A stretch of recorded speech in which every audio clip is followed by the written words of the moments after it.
জয় ঠাকুর। শ্রী শ্রী রামকৃষ্ণ পুঁথি তৃতীয় খণ্ডের অন্তর্গত প্রভু দর্শনে দক্ষিণেশ্বরে শ্রী কেশবের আগমন এই অধ্যায়ের আজ শেষ দিন, 16তম দিন, 377 পর্ব, পৃষ্ঠা সংখ্যা 243-এর কিছু অংশ থেকে 244-এর কিছু অংশ পর্যন্ত আজ পাঠ করছি। আজকের পাঠের মধ্যে দিয়ে এই প্রভু দর্শনে দক্ষিণেশ্বরে শ্রী কেশবের আগমন এই অধ্যায় সমাপ্ত হচ্ছে। এর আগের দিনের পাঠে আমরা দেখেছি ঠাকুর কেশব সেনকে বলেছেন তিনি তো অনেক পড়াশোনা করেছেন, অনেক কিছু জানেন, তার মুখ থেকে কিছু ধর্ম প্রসঙ্গ শুনবেন। এই কথা শোনার পর কেশব সেন বলছেন, কামারের কাছে এসে ছুঁচ বিক্রির কথা কি ভালো লাগে। তার এই বিনয়ের কথা শোনার সঙ্গে সঙ্গে ঠাকুর সমাধিস্থ হলেন এবং সমাধি থেকে নেমে আসার পর তিনি বলেছেন যে, বুঝলে কেশব, ভাগবত, ভক্ত ও ভগবান এই তিনকে এক বলে জানবে।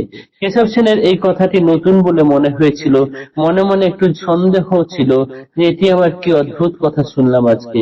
ঠাকুর তার মনের কথা বুঝতে পেরে তারপরে বলেছিলেন যে, যেমন এই হরি কথা ভাগবতে লেখা থাকে, পুঁথির আকারে লেখা থাকে, অক্ষরে অক্ষরে লেখা থাকে, সেই অক্ষরগুলো পড়লে পরে মনে ভাবের উদয় হয়, সেই ভাব পরে কি হয় না, ভাবের অনুকূলে কি হয় না, হৃদয়ে ঈশ্বরের দর্শন হয় এবং কানেতে শুনিয়া কথা চক্ষে দেখে হরি, সেই হেতু ভাগবতে হরি জ্ঞান করি। এরপরে কি হয় না, ভাগবতকে এই কারণেই হরি জ্ঞান করছেন। তারপরে কি হচ্ছে না, ভক্তকেও যদি ঠিক ঠিক ভক্ত সঙ্গ পাওয়া যায়, তিনিও ঈশ্বরীয় কথা বলার সঙ্গে সঙ্গে ঈশ্বরের কাছে মানুষ পৌঁছাতে পারেন। তাই কি করছেন না, যিনি যে ভক্ত ঈশ্বরকে সন্ধান করে দেন, সেও সেই ভক্ত ঈশ্বরের সমান। প্রত্যক্ষে এসব বাক্য না বুঝিবে আন, যারে ধরে মিলে হরি সেও তার সমান। অর্থাৎ যাকে ধরে ঠাকুরকে পাওয়া যায় সেও সমান, অর্থাৎ এখানে ভক্ত সেই ভগবানের সমান। এই অবধি পাঠ করেছিলাম এর আগের দিন। কেশব সেন শোনার পরে নীরব হয়ে গিয়েছিলেন। তারপরের অংশ আজকে আমরা পাঠ করব।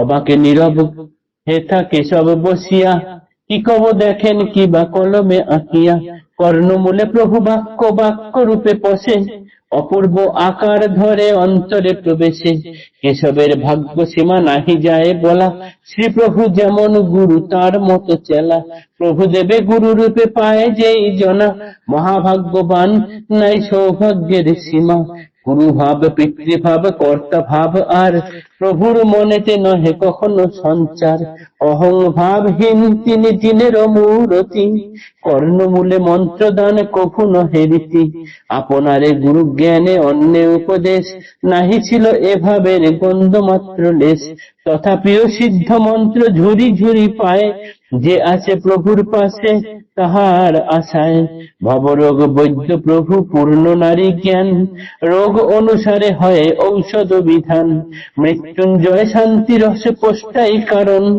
যখন তখন যারে তারে বিতরণ, কেশব যেমন বড় বড় বাই তার, প্রাণান্তে সাকার কথা না করে স্বীকার, কেশব কেমনে সারিল বাই কৃপা বাড়ি চোরে, সুন্দর আখ্যান মন কব পরে পরে, রামকৃষ্ণ লীলা গীতি মহৌষধি প্রায়, গাইলে শুনিলে নাই বাই থাকে গায়ে।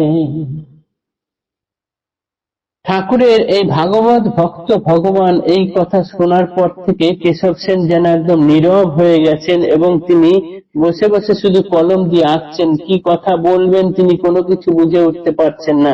তার কর্ণমূল দিয়ে ঠাকুরের প্রভুর এক একটি বাক্য ভেতরে যাচ্ছে এবং সেইগুলোকে তিনি আত্মস্থ করছেন। কেশবের অসীম ভাগ্য যে তিনি ঠাকুরকে গুরু হিসেবে পেয়েছেন। যেমন এখানে ঠাকুর গুরু, তার সঠিক সঠিক কেশব এখানে চেলা।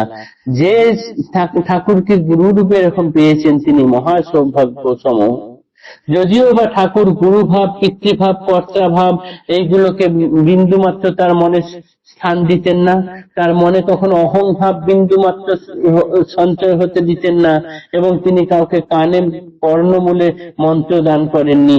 তবুও তার কাছে যারা যারা এসেছেন তার কাছে মানে ঝুড়ি ঝুড়ি সিদ্ধ মন্ত্র পেয়ে গিয়েছেন এবং তাদের মনোবাঞ্ছা পূর্ণ হয়ে গিয়েছে।